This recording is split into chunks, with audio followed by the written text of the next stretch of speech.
ملګري دا سوال کړی دی بلکې یو نه څلور پنځو کسانو دا مان تپوسو چې اکثر په دې موبایل کې یو میسج راځي او هغه میسج دی چې یاره که ته مسلمان یې نو دا کلمه لسو ګروپونو کې شیر کړه اورېدلم ده ها دویم نمبر هلکه دا کلمه ستا سره امانت دی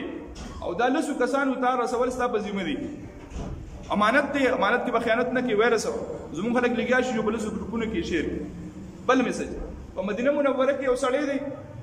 او ماشاءالله دا هر څوک په خوب کینی او هر سړی شیر کوي مدینه منوره کې سړی دی او هغه خوب لیدلی دی او دا میسج چې چا شیر کو هغه پوره خوب یې لیکلي بیا به اخر کې لیکلي دا چا خور کو شیر کو نو د هغه باندې به د خوشحالۍ زیری وشي او که چا شیر نه کو دا وکړه به غم راځي او بیا حواله هم ورکړي پلانکي ځای کې سړی خوب